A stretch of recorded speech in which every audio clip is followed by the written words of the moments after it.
Pay attention to this nanny cam footage. March 15th, 2024, 2:47 p.m. A kitchen in Westfield, Connecticut. The camera is mounted in the corner near the ceiling, looking down at a granite countertop and stainless steel appliances. You see a woman, 52 years old, blonde hair pulled back in a sleek ponytail, wearing expensive athleisure clothing, designer yoga pants, matching top, wedding ring that probably cost more than most people's cars. She's standing at the kitchen counter with a pill organizer in front of her. 7 compartments, Monday through Sunday. She opens Wednesday's compartment, takes out 2 white pills. Then she reaches into her pocket and pulls out a small Ziploc bag. Inside the bag are different pills. Not prescribed, not legal. She crushes one of these pills on the counter using the back of a spoon, or scrapes the powder into Wednesday's compartment with the legitimate medication. Closes it, puts the pill organizer back on the counter, washes her hands, walks out of frame. The whole thing takes 43 seconds. This footage was recorded by the family's own security system, the system they installed to watch their nanny. But someone else was watching too. The nanny had figured out how to access every camera in the house, and she'd been recording everything for 6 months. 3 weeks after this footage was captured, the nanny disappeared, vanished without a trace. When police reviewed the security footage, they found something that would send this woman to prison and expose a plot to slowly murder an elderly woman for inheritance money. Before we go any further, let us know in the comments where you're watching from. We'd love to hear from you. And if you're new here, click on the subscribe button so you never miss any of our upcoming videos. If you believe vulnerable people deserve protection, hit that subscribe button. People like the family in this story count on silence. Don't give them that power. Her name was Sarah Mitchell, 28 years old, live-in nanny for the Crawford family in Westfield, Connecticut.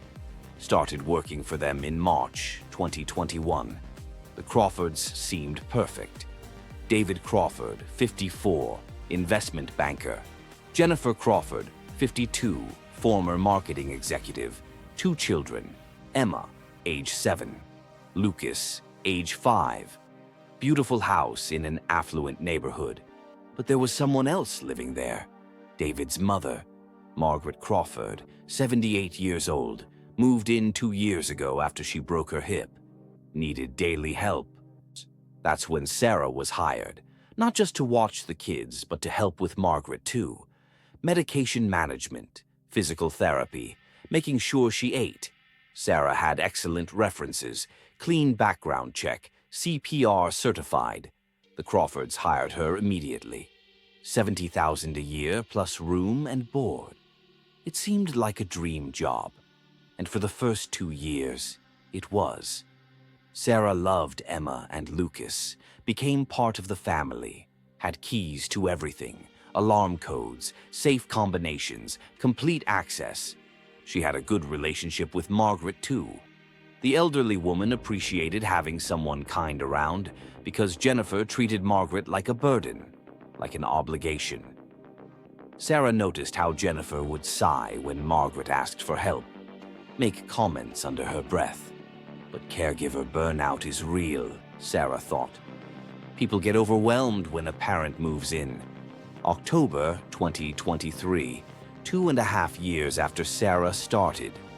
Margaret started getting sick, tired, low energy, losing her appetite. Doctor said it was probably just age, maybe early dementia. November 2023. Margaret got worse. Dizzy spells, nausea, confusion. Couldn't remember if she'd taken her medication. Sarah started helping more. The pill organizer lived on the kitchen counter. Sarah would fill it every Sunday with Margaret's prescriptions. December 2023. Margaret had a fall. Not serious, but it scared everyone. More tests, still nothing definitive. Just old age, they said. But Sarah noticed something. Margaret's symptoms got worse after her Wednesday medication, every single week. She'd be okay Tuesday. Then Wednesday afternoon, after her pills, extremely tired, confused, sometimes vomiting. Consistent. Sarah mentioned this to Jennifer, asked if maybe a medication was causing problems. Jennifer brushed it off, said Margaret was declining, said this was normal, but something felt wrong to Sarah. January 2024. Sarah couldn't shake the feeling. She started researching symptoms of medication overdose, signs of poisoning, drug interactions. What she found terrified her. Margaret's symptoms matched perfectly with certain types of slow poisoning, medications being mixed with other substances, creating cumulative toxic effects over time. Sarah felt crazy even thinking it. This was the Crawford family, wealthy, respected, but she couldn't ignore what she was seeing. She needed proof.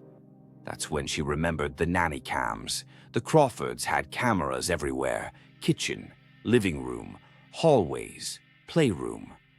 They'd installed them 3 years ago, supposedly for security and to monitor childcare. Sarah had always known they were there, never bothered her. She had nothing to hide, but she'd never thought about accessing them herself. Until now. If you've watched to this extent, comment "I'm still here." Let's see who's really paying attention. February 2024.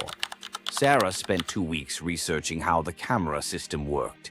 The Crawfords used a popular home security brand, cloud-based storage, accessible through an app.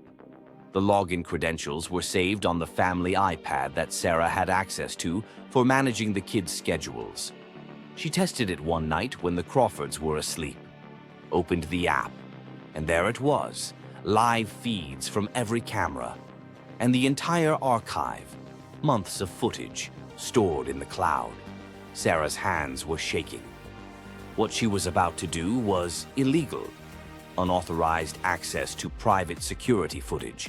If she was wrong, she'd lose her job, probably face charges. But if she was right and did nothing, Margaret would die. She started downloading footage, focused on the kitchen, where the pill organizer was kept, where Jennifer spent time alone. February 8th, 2024, Sarah found the first video. Jennifer at the kitchen counter, pill organizer open, crushing something, adding it to Margaret's medication. Sarah watched it 3 times, felt sick, kept searching, found more. February 15th, same thing. February 22nd, same thing. Every Wednesday for 6 weeks, Jennifer was poisoning her mother-in-law, slowly, carefully, making it look like natural decline. Sarah sat in her room that night, staring at the downloaded files on her laptop. She had evidence, a real evidence.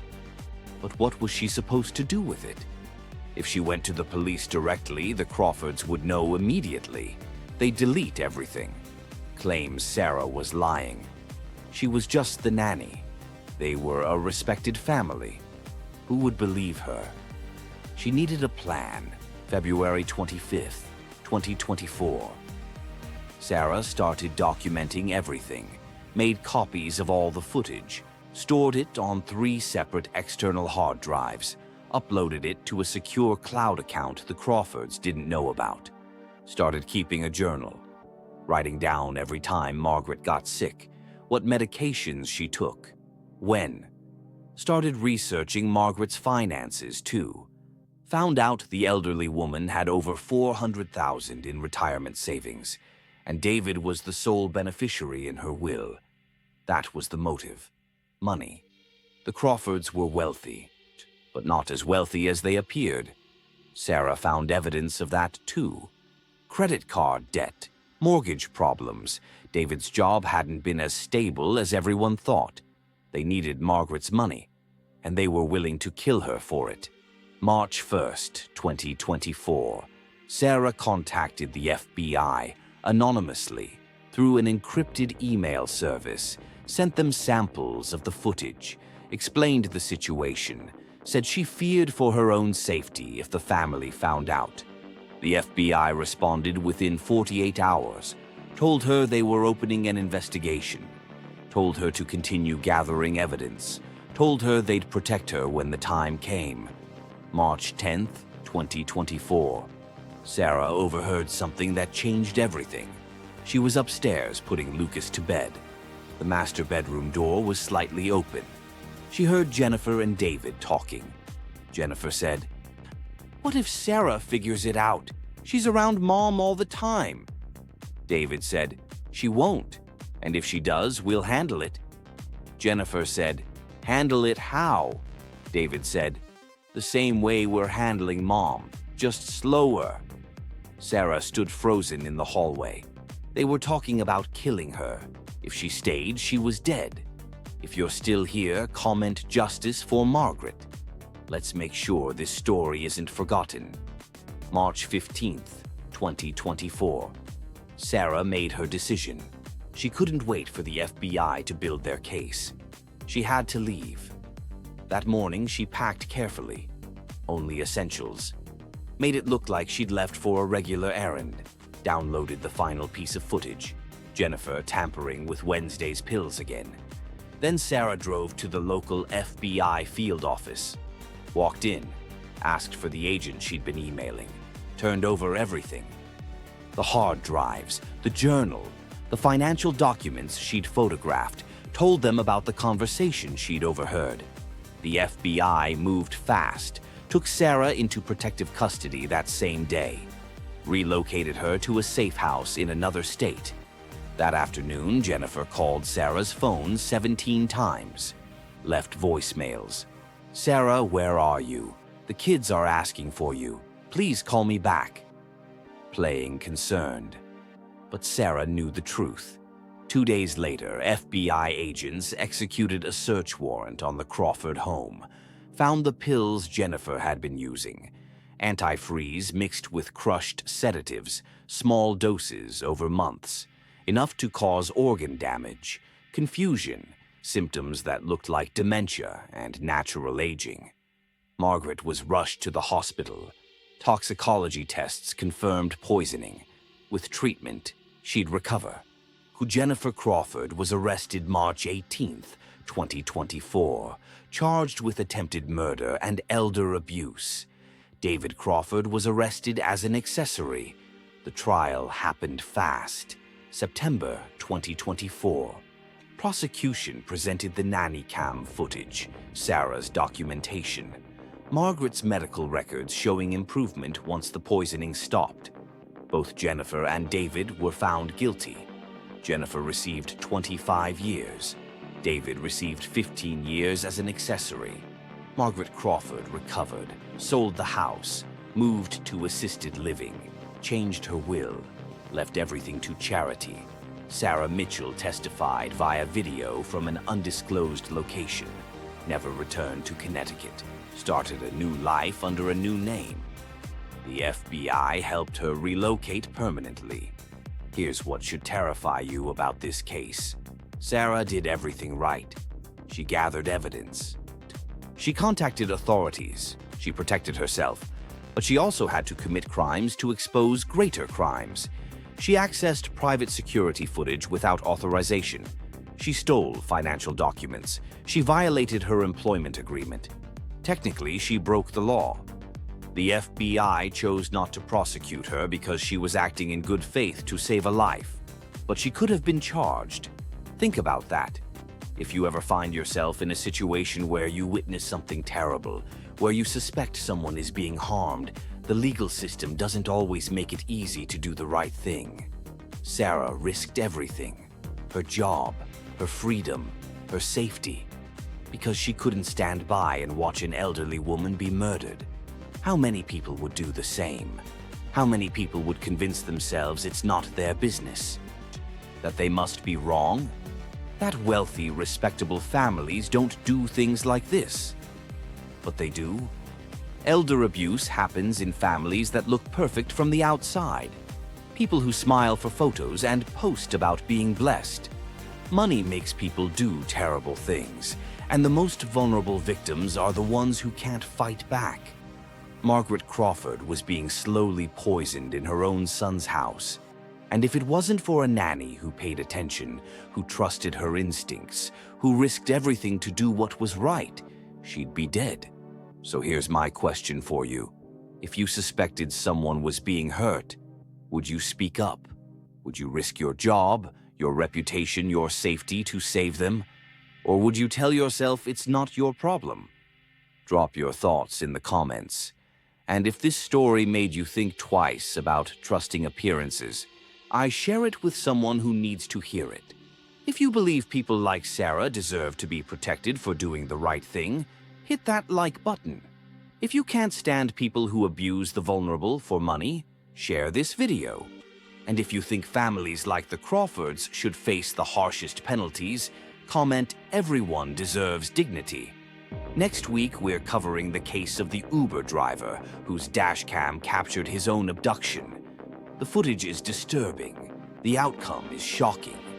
If you believe truth deserves to be uncovered no matter where it hides, hit that subscribe button so you don't miss it. Sarah's story proves that sometimes the people watching are the ones who save lives. Stay vigilant, trust your instincts, and never ignore that voice telling you something's wrong. Because sometimes, that voice is the only thing standing between life and death.